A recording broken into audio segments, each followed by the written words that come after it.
सावधान। ओम नमः सिद्धेभ्यः। ओम नमः सिद्धेभ्यः। ओम नमः सिद्धेभ्यः। ओम जय जय जय। नमोस्तु नमोस्तु नमोस्तु। नमो अर्यन्ताणं नमो सिद्धाणं नमो ऐरियाणं नमो वज्रायाणं नमो लोहे सवसाणं। मंगलम भगवान वीरो मंगलम गौतमो गणी मंगलम कुंद कुंदारो जैन धर्मोस्तु मंगलम। सर्वमंगलम मांगल्यम सर्वकल्याणकारकम प्रदानम सर्वधर्माणां जैनम जयतु शासनम जैनम जयतु शासनम।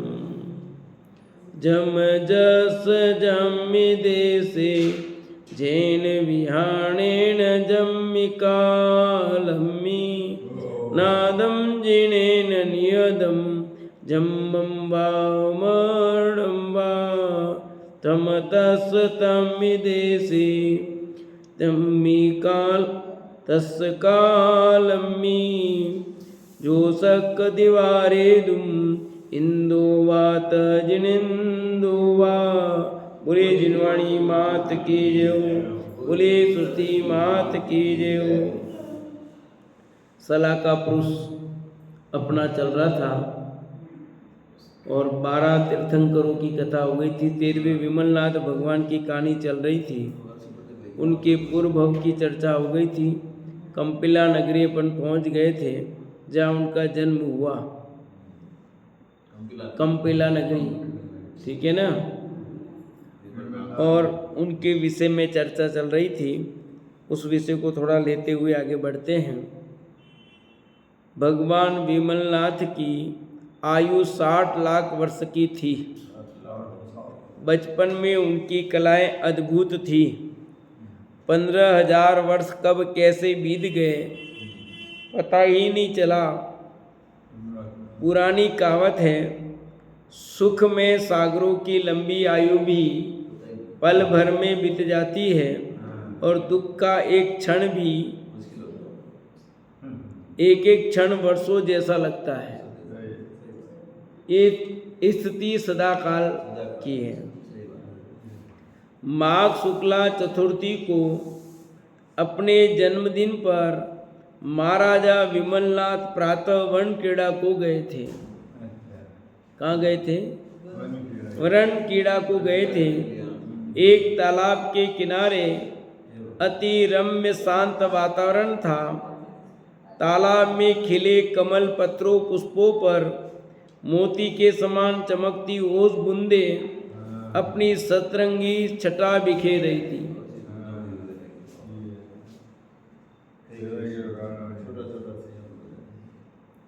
माघ महीना है ना, तो उसमें क्या होता है, ओस की बूंदे गिरती नहीं गिरती है? तो उस पे क्या होती है, बूंदे होती है ना, पानी जैसे मोती जैसी चमकती है। और सूर्य की धूप लगती है तो क्या होती है, सूख जाती है। तो कहते हैं सप्तरंगी छटा बिखेर रही थी। पूर्व में सूर्योदय की गर्मी से बूंदे पल भर में पड़ने को प्राप्त हो गई। पहले चमक रही थी, फिर सूर्य की किरणें आई, सूर्य उदित हुआ, थोड़ी देर में सब वे विलय को प्राप्त हो गई। उनकी क्षणभंगुरता देख महाराजा विमल को वैराग्य हो गया। संसार की क्षणभंगुरता, उनको किसकी क्षणभंगुरता दिखी कि देखो ये बूंदे अभी तो चमक रही थी, कितनी जोरदार मोतियों जैसी चमक रही थी, और एक क्षण में ऐसे ही हमारा जीवन है। अभी तो बैठे थे, अभी तो बात कर रहे थे, क्या हो गया? हो गया जो हो गया, अभी तो बढ़िया थे, सब बात कर रहे थे। बस यही है कि बूंदें बहुत सुंदर चमक रही थी, पर सूर्य की किरणें गिरते हुए समाप्त हो गई। ऐसे हमारा जीवन भी क्षणभंगुर है। एक पर्याय को छोड़ करके जी दूसरी पर्याय में चला जाता है और निरंतर चक्र कर रहा है। ऐसा विचार विमलनाथ को आया। उनको उनकी क्षणभंगुरता देख महाराजा विमल को वैराग्य हो गया। क्षणभंगुरता किसकी देखी थी? उसकी बूंदी की। वैरागी किसको हुआ? ये ऐसे कैसे हो रहा है? पानी क्या होगा उससे क्या प्रक्रिया? ऐसे किसको?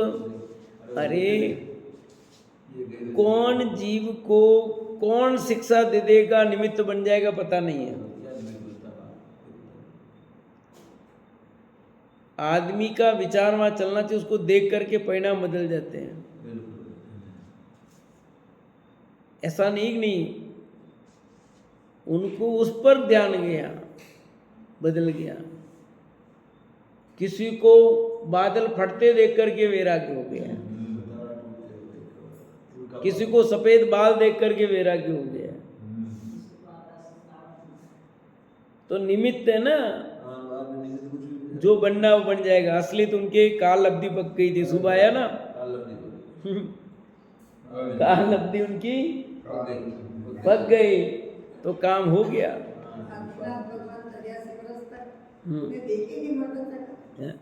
इसलिए आया था सुबग्नि कि काल अवधि आ गई है तो कोई न कोई निमित्त तो बनेगा ही बनेगा, नहीं बनेगा ऐसा नहीं है। वे संसार के असार को विचारने लगे। अरे ये पुण्य का ठाठ भी ओस बिंदु और उल्कापात के समान क्षणभंगुर है। क्या विचार कर रहे हैं? जैसे अपन देख रहे हैं नहीं, आज कल और आज में कितना अंतर है, ऐसा ही संसार का क्षण। अरे ये पुण्य का ठाठ भी ओस बिंदु और उल्कापात के समान क्षणभंगुर है। जिस प्रकार ओस बिंदुओं पर महल नहीं बनाया जा सकता, उसी प्रकार पुण्य वैभव द्वारा कहीं आत्म शांति की साधना नहीं हो सकती। विषय अपना यही चल रहा है अभी तो 10 दिन से। क्या विषय चल रहा है? अरे यहाँ जो पंक्ति आई क्या आई कि ओस बिंदुओं पर महल कोई बनाना चाहे बना सकता है? नहीं बन सकता। ऐसे पुण्य वैभव द्वारा कोई आत्म शांति चाहता है, साधना करना चाहता, होगी क्या? नहीं होगी। वो उस बूंदे भी क्षणभंगुर है तो ये तेरे पुण्य भी क्या है?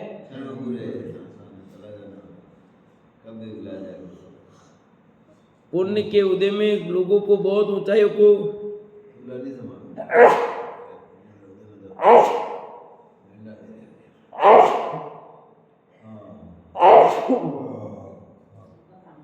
पानी गिर गया ना थोड़ा,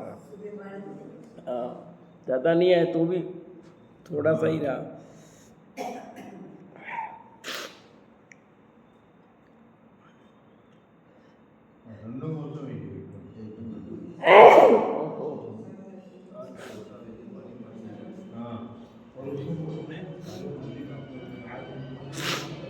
ये भी क्षणभंगुरता है कि नहीं? तो कह रहे हैं पुण्य के वैभव द्वारा कहीं आत्म शांति की साधना नहीं हो सकती।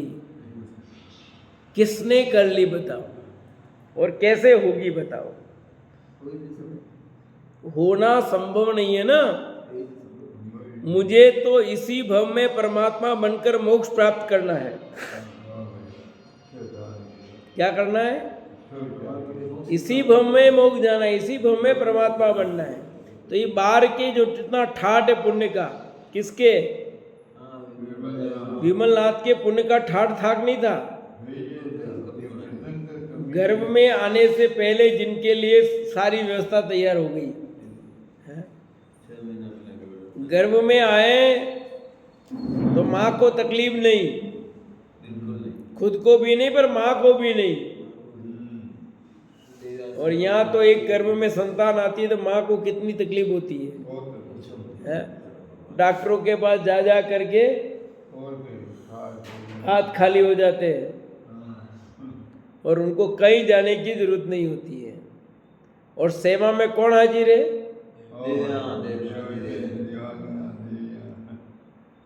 तो जिसके गर्भ से पूर्व ही इतनी तैयारियां हो गई हो, इतना ठाठ हो, और राजा के पुत्र स्वयं राजा इतना ठाठ, फिर भी वो कह रहे हैं, क्या लिखा?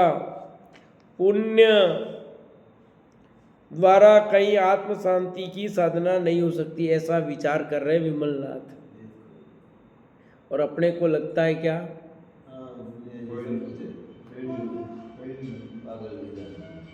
ये खाली क्यों हुआ सब पता है आपको?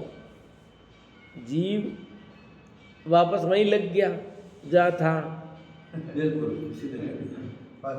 वही पाप पुण्य में लग गया, उसी में अटक गया।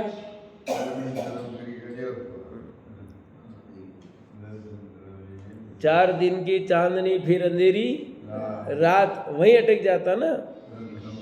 क्योंकि एक्चुअल में जीवन में इससे परिवर्तन आना चाहिए, बदलाव आना चाहिए, पर नहीं आता और वहीं रहते ना, फिर क्या होगा?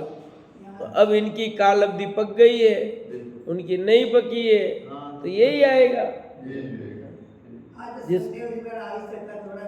जिसकी होनार भली होगी उसी को तो समझ में आएगा। जिसकी होनार भली नहीं हो वो कैसे आएंगे? बहुत मुश्किल काम है ये जिनवाणी को समझना, उतारना और अपने मार्ग में लगना सरल नहीं है। कि अनंत जीव राशि में आप देखो, 6 माह 8 समय में 608 जीव ही मोक्ष जाते हैं पूरे 2.5 द्वीप में। हाँ, खाली भरत, इस भरत क्षेत्र की बात नहीं है। 5 भरत क्षेत्र, 5 ऐरावत क्षेत्र और 5 विदेश क्षेत्र, सबके मिला करके है। ये सिर्फ यहाँ के नहीं है, 2.5 द्वीप के 608 जीव हैं। तो आपका कोटा कितना आएगा? अभी तो आप जाओगे नहीं, तो खत्म। और जब जाते हैं तो भी 5 भरत क्षेत्र, 5 ऐरावत क्षेत्र, 5 विदेश क्षेत्र, तो 15 हो गए।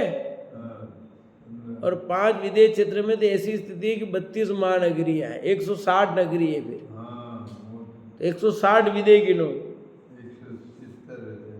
160 और 10 170 हुए।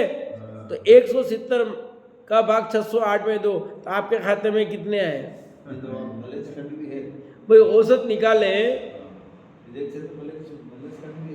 हाँ, नहीं। तो ये जो नगरी है 170 टोटल हुई, तो 170 का भाग 608 में दो, तो कितना आएगा एक जगह के मोक्ष का स्थान? 4 भी नहीं आता है। 16 48, 32 दूनी 64 होते हैं। ये 608 ये तो 4 भी पूरे नहीं आ रहे ना, 640 हो तो 4 आ रहे हैं। तो एक 4 लोगों का नंबर नहीं आएगा औसत निकाले तो। क्यों? अनंत आनंद जीव राशि है, इतने जीव पुरुषार्थ नहीं कर सकते। कर लेंगे तो सब लोग चले जाएंगे और जाएंगे ही नहीं कभी, क्योंकि उनके परिणाम ऐसे आएंगे ही नहीं।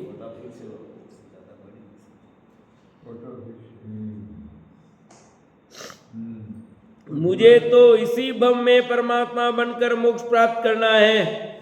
कौन विचार कर रहे हैं?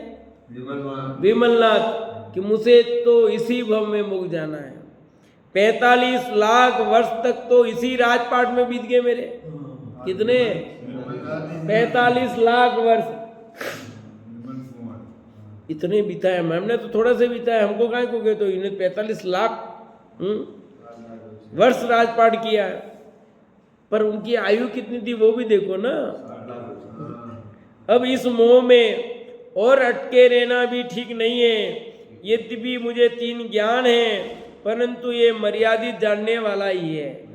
यद्यपि मुझे 3 ज्ञान है। कौन कौन से 3 ज्ञान है? मति ज्ञान, श्रुत ज्ञान और कब से थे ये इनको? जन्म से। माँ के गर्भ में है तब से। माँ के गर्भ में तब से नहीं, इसके पहले देवगति में थे तब से।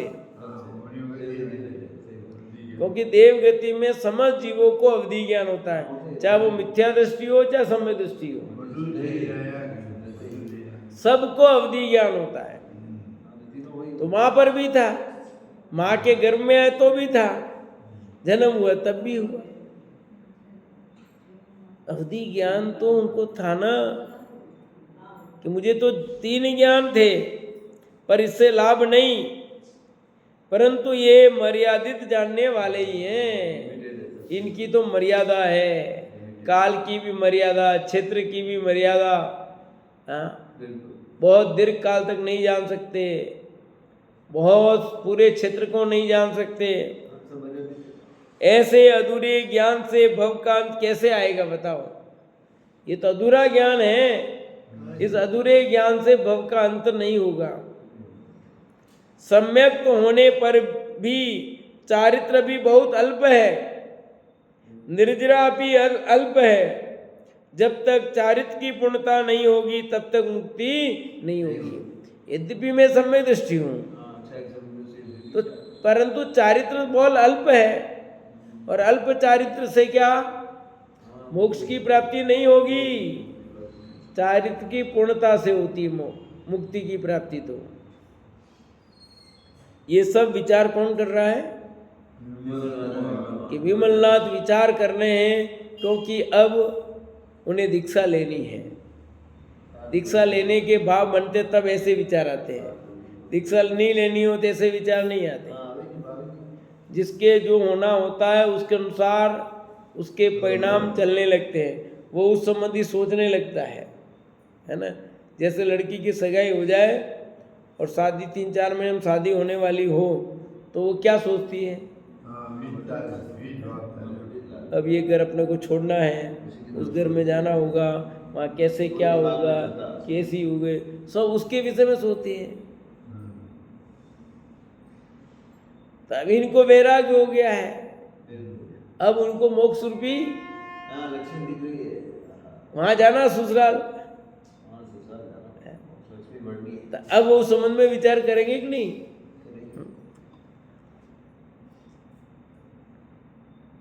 सम्यक तो होने पर चारित्र बहुत अल्प है, निर्जरा भी अति अल्प है। जब तक चारित्र की पूर्णता नहीं होगी तब तक मुक्ति नहीं होगी। महाराजा विमलनाथ वैराग्य भावना भा रहे हैं कि इस संसार में प्रत्येक जीव अपने अपने भावों का ही फल भोगता है। विचार कर रहे हैं विमलनाथ कि संसार में जितने भी जीव हैं सब अपने अपने भावों का फल भोगते हैं, कोई किसी के भावों का फल नहीं भोगता। कि तुम्हारे कारण मेरे ऐसा हुआ, तुम्हारे कारण मेरे से हुआ, बिल्कुल नहीं।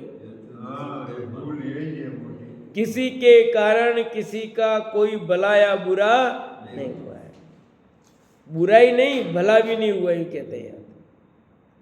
जो कुछ अच्छा हो रहा वो भी उसका कारण भी तू है, बुरा हो रहा है तो उसका कारण भी तू ही है। दूसरा तो निमित्त मात्र है भाई।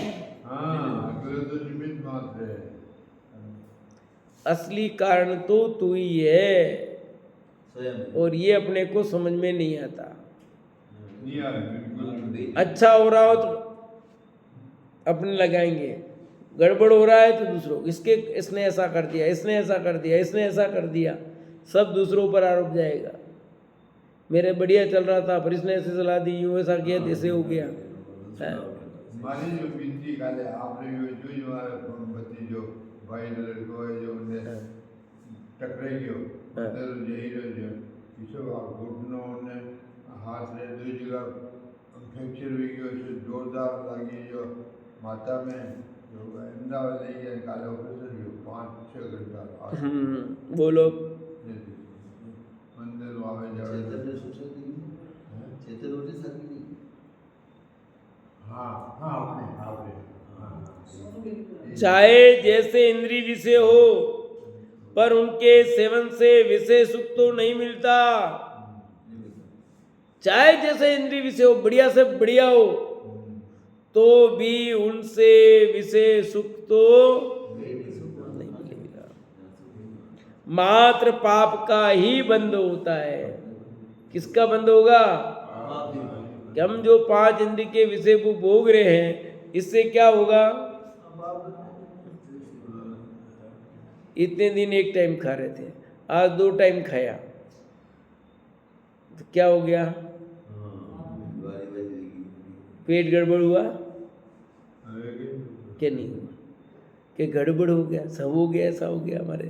अरे भैया, रेगुलर धीरे धीरे भोजन को धीरे धीरे बढ़ाना, छोड़ा है जैसे छोड़ा, उसको बढ़ाना भी धीरे धीरे पड़ता है। उपवास किए 10 दिन के और दूसरे दिन खाना खाएगा तो मरने का उपाय कर रहा हो। 10 दिन तक मैंने हरी नहीं खाई, आज तो बिल्कुल, अरे टूट पड़ रहा है तू।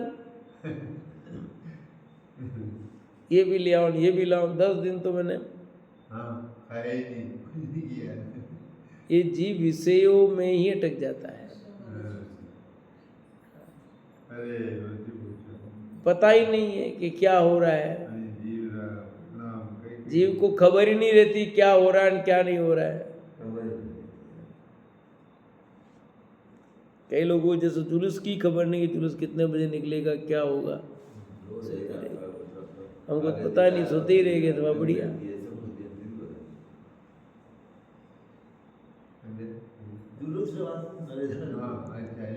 मेरे इस इक्ष्वाकु वंश में मुझसे पूर्व कितने ही राजा महाराजा चक्रवर्ती हो गए, पर कहाँ गए वे चक्री राजा महाराजा? विमलनाथ विचार कर रहे हैं। ओहो, मेरे से पहले कितने राजा महाराजा हो गए, चक्री हो गए, अर्धचक्री हो गए, पर वे कहाँ गए? कोई दिखाई नहीं दे रहा है। वे अमर नहीं रहे, यहाँ तो मैं कहाँ से रह जाऊंगा।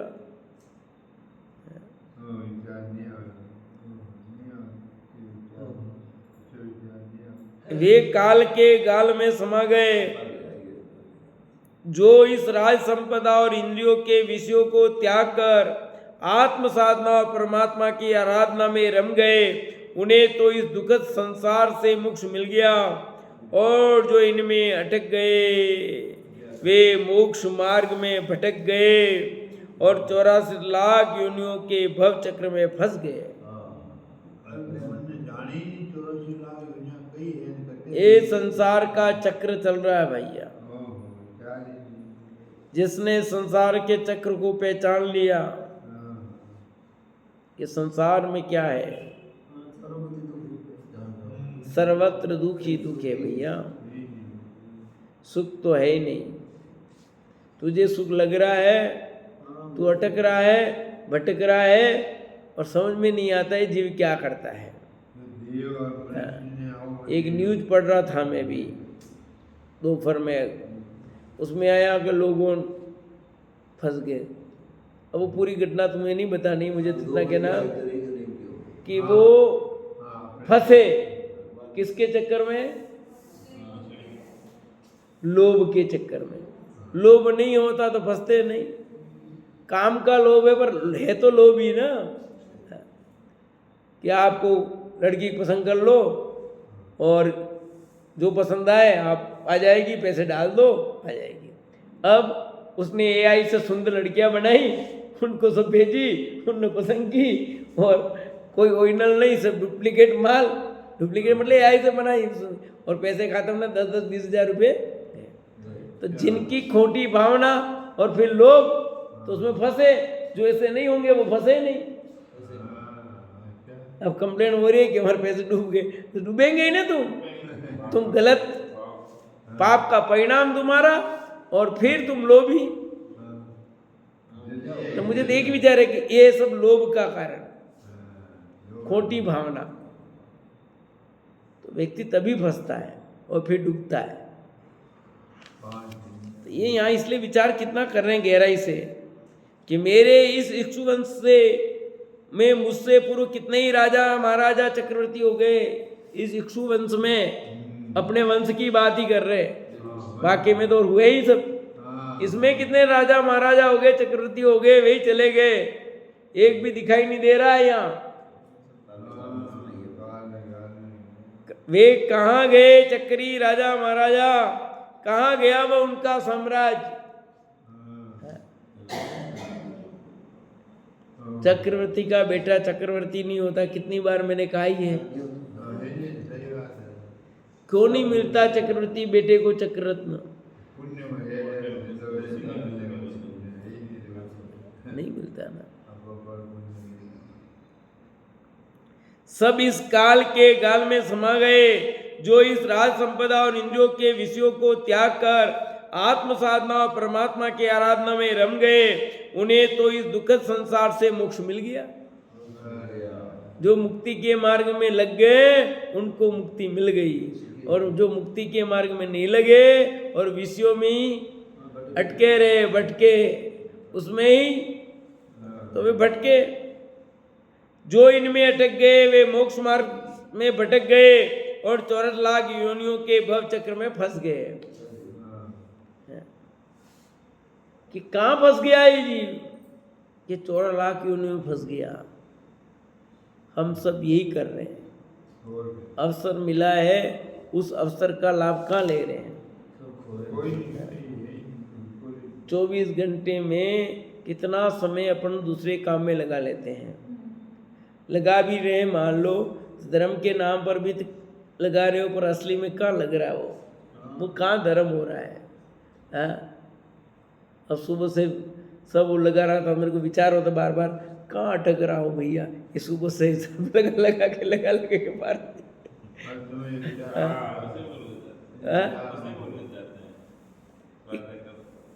कि विचार कर रहा था कि 1-2 घंटा स्वाध्याय करते, उसकी जगह इसमें लग रहा है कि ये सब इनका हिस्सा बनाओ, ये इतना हिस्सा प्रसिद्ध काटिए, वो करो ये कहाँ बोले जाए। ठीक है, वो भी सामान शुभ भाव है, मंदिर का काम है उसमें, परंतु जो असली काम है वो तो नहीं हुआ ना अपना।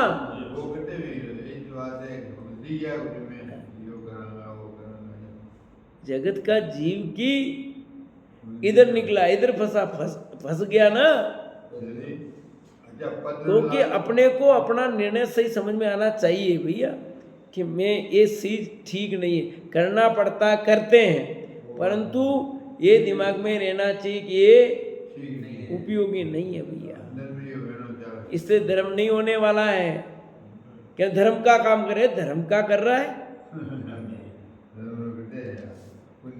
एक अपेक्षा से लोक में कहा जाता है, पर सचमुच धर्म कार्य का हुआ है? जीव ऐसे ही अटक जाता है और वो लगे रहते हैं धर्म के नाम पर, और ये स्वाध्याय तो करे ही नहीं। फिर वो विचार करे तो उसमें स्वाध्याय हो जाएगा तेरा कि देखो कैसी परिणति जीव की।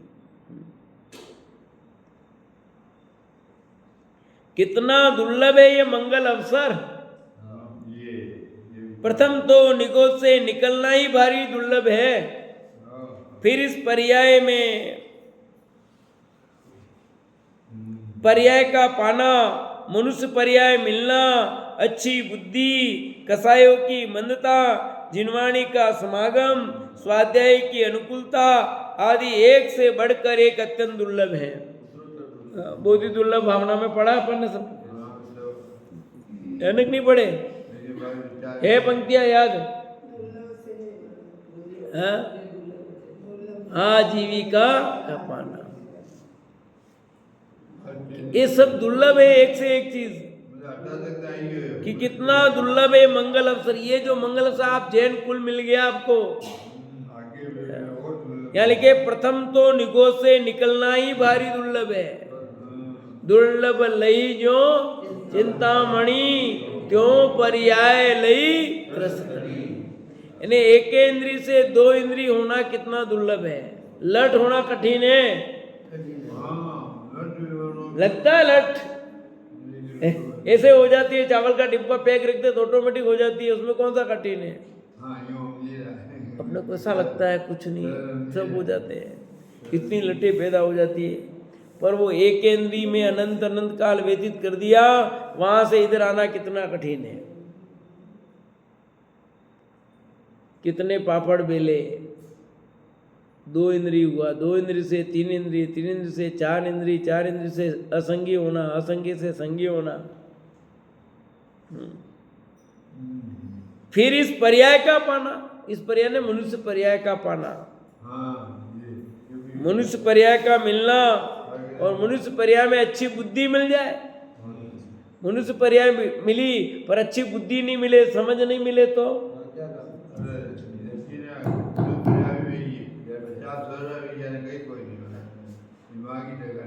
अच्छी बुद्धि नहीं मिले तो समझ नहीं सकते आप। कितने लोग हैं जिनकी बुद्धि सही नहीं होने से कितने लोग उनको पागल कहते हैं। बोलो, वो भले पागल नहीं है पर उनको कहते हैं ना पागल, पर समझ नहीं है इनको, ज्यादा नहीं, ठीक है।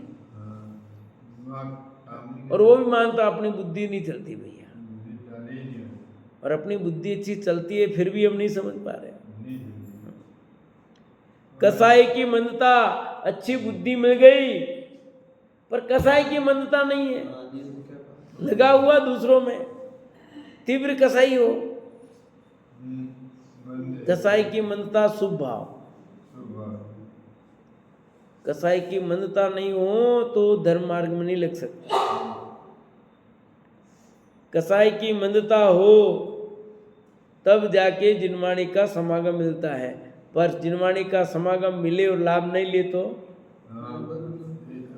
अवसर है कि नहीं, बोलो हमारे पास, सबके पास जिनवाणी का समागम करने का पूरा अवसर है पर हम नहीं ले रहे हैं खुद। घर के पास से गंगा नदी बह रही है पर प्यासा है तो कौन क्या करे।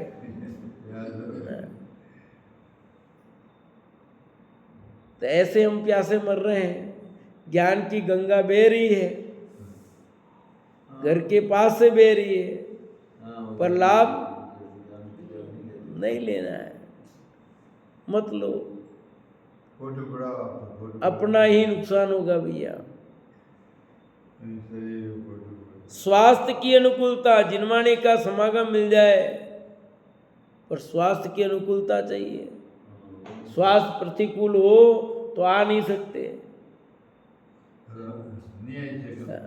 कितनी दिक्कत हो जाए, कितने महीने तक खाट में रहे।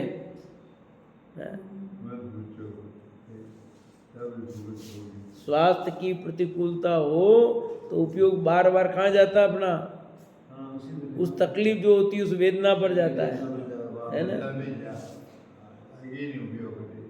और देखो किस जीव का कब क्या हो जाए पता नहीं। चलते चलते बोलना बंद हो जाए, आंख बंद हो जाए, कुछ समझ नहीं, बोलो कोई कुछ कह रहा है पता ही नहीं लग रहा है। क्या करोगे बोलो। अब बोलो हमारा भांजा वो इतने में बोला ठीक था, कल छुट्टी की बढ़िया तक है और आज वापस भर्ती करना पड़ गया उसको। कल छुट्टी हुई, आज वापस भर्ती कर दी। अब मतलब आप समझो 8 महीने हो गए, 7-8 महीने। पहले छुट्टी 2 दिन रानी, वापस भर्ती किया, 1.5 महीने से छुट्टी हुई। कल गए, कल पूछा था हाँ ठीक है सब खाना खाया नहीं, और आज वापस। तो आप समझ रहे हो ना कैसे शरीर की प्रतिकूलता है। हमारे चाहने से क्या होता है, समय रहते नहीं करोगे तो फिर कब करोगे, कब क्या हो जाए। और है क्या उम्र, आप कब करोगे, बुढ़ापे में धर्म करेंगे, कब करोगे। अब क्या है बोलो ना, इसी चक्कर में रहेंगे। अभी तो अभी तो किस भरोसे बैठे हो भैया?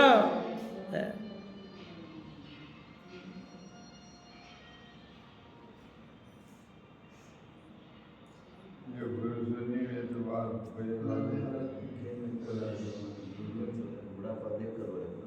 आदि एक से बढ़कर एक अत्यंत दुर्लभ है, एक से बढ़कर एक दुर्लभ है भैया, एक से बढ़कर एक दुर्लभ है। इतना सब दुर्लभता पार करके अपन आ गए। मैंने इन सब दुर्लभता को पार कर सब कुछ आत्म कल्याण के अनुकूल सुअवसर पा लिया है। कि मैंने ऐसा सारा सुअवसर पा लिया। कौन विचार कर रहे हैं? अपन तो नहीं कर रहे ना। अपने करना तो नहीं है। ये कथानक विमलनाथ के लिए है। ये कथानक किसके लिए? विमलनाथ के लिए होगा। विमलनाथ की भक्ति कर रहे हैं। ये कथानक तो अपने लिए है ना, अपने संबोधन के लिए। विमलनाथ के क्या फर्क पड़ रहा है? अपन नहीं पढ़ रहे तो राजी हो रहे होंगे वो कि देखो मेरे कथानक पढ़ रहे हैं, अभी तो देखो मेरा बार बार नाम आ रहा है। ऐसा विचार कर रहे होंगे नहीं? क्यों नहीं कर रहे होंगे बताओ? देखिए चित्राबेन बनाओ, बताओ।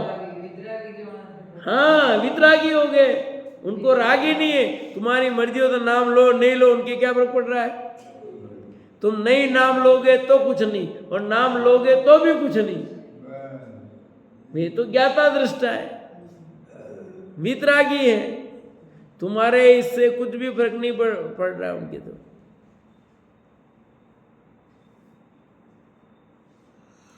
अतः एक क्षण भी व्यर्थ की बातों में बर्बाद करना, विकथाओं में लगाना और पारिवारिक, सामाजिक एवं राजनीतिक उलझनों में उलझने से बड़ी मूर्खता और कोई नहीं है।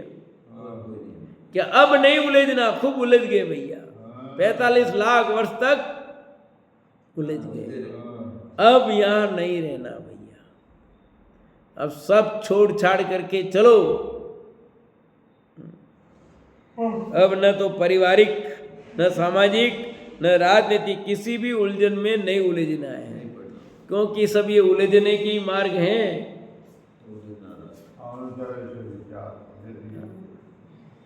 देखो दुनिया ऐसी है, आप काम करोगे तो दुनिया को आप प्यारे लगोगे, अच्छे लगोगे, और आपसे काम नहीं होगा तो कोई नहीं पूछेगा, कोई अच्छा नहीं लगता है। गलत कह रहा हमारे जी। मैथिली शरण गुप्त ने लिखा है, दुनिया बणिक वृत्ति रखती, काम नहीं परिणाम निरखती। कि उनका परिणाम क्या है? तुम काम करो, अच्छा हो रहा है तो तुमको वो पसंद करें, और तुमने काम किया उसमें गड़बड़ी होगी, इन्होंने ऐसा कर दिया, ऐसा कर दिया, ऐसा कर दिया। अच्छा हो जाए और गड़बड़ हो गया, पूरा ठीक रहा उसके। अच्छा हुआ 50 जने खड़े होंगे, देखो हमने कैसा, सब खड़े होंगे। ये जगत की स्थिति है, एक जगत की नहीं, सर्वत्र यही नियम लागू होता है। हाँ, अब गैस के चूल्हे, पहले कहते गारा चूल्हा, अब गैस के चूल्हा कहता हूँ, मैंने चेंज कर दिया थोड़ा। पहले घेरे घेरे गारा चूल्हा कहता है क्या?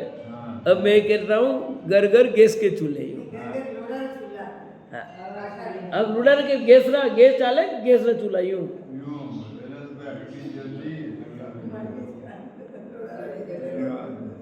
सब गैस चूल्हा ही कहते हैं कि उसको। मैंने इन सब दुर्लभता को पार कर सब कुछ आत्म कल्याण के अनुकूल सुअवसर पा लिया है।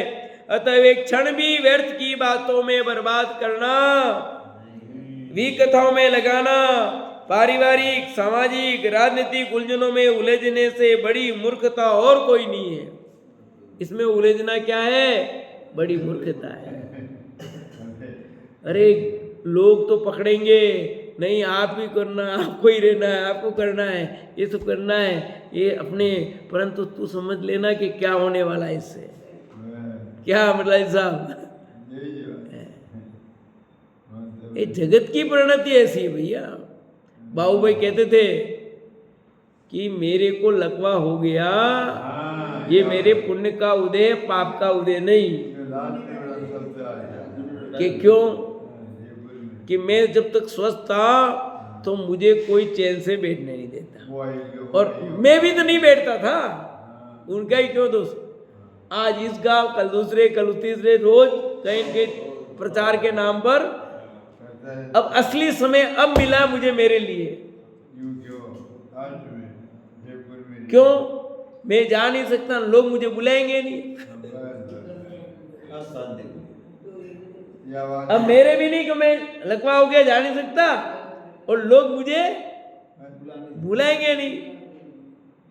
यह बात हमारी घटी नहीं है, यही बात है। हमारे हो रही है कि हमारे घट रही है, आपकी क्यों घट रही है? हमारी घट रही है कि अपने हो गया फिर में, तो अधिकांश लोग तो बुलाते नहीं, काम खत्म हो गया, और अपन बुलाए तो ज्यादा जा नहीं सकते। ठीक है, थोड़ा बहुत जितना समझ आएगी नहीं।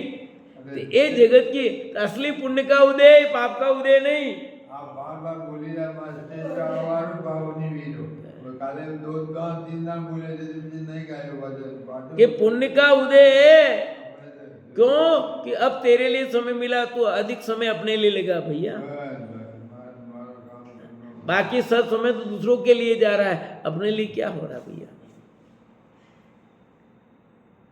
भले किसी का क्षोभसम कम हो या बहुत अधिक ज्ञान का उगाड़ हो, अपनी संपूर्ण शक्ति वस्तु स्वरूप के विचार में, आत्मचिंतन में, जिनवाणी के रहस्यों को जानने में, उसी की अनुप्रेक्षा में लगाना चाहिए।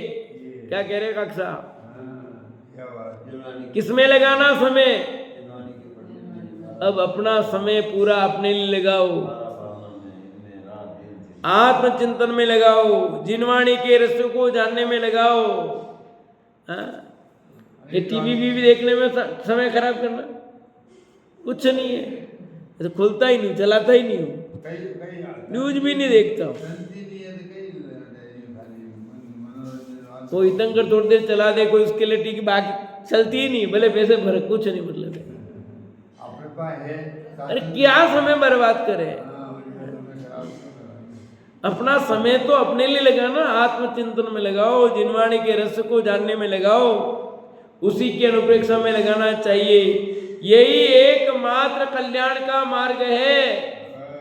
कौन विचार कर रहे हैं? विमलनाथ विचार कर रहे हैं, अपन नहीं कर रहे हैं। ठीक है, मैं अपने उन पूर्वजों के मार्ग का अनुसरण करूंगा। मैं भी उन जैसा परमात्मा बनने के लिए उसी परंपरा का अनुसरण करूंगा। अतः आज ही मैं भव तन भोग का मोह त्याग कर वीतराग रत्न त्रय धारण करूंगा और आत्म ध्यान द्वारा केवल ज्ञान प्रकट करूंगा। ऐसा दृढ़ निश्चय विमलनाथ ने कर लिया है। अब दीक्षा लेने की तैयारी पूरी हो गई है। वो दीक्षा लेते हैं या नहीं लेते हैं उसको अपन कल देखेंगे।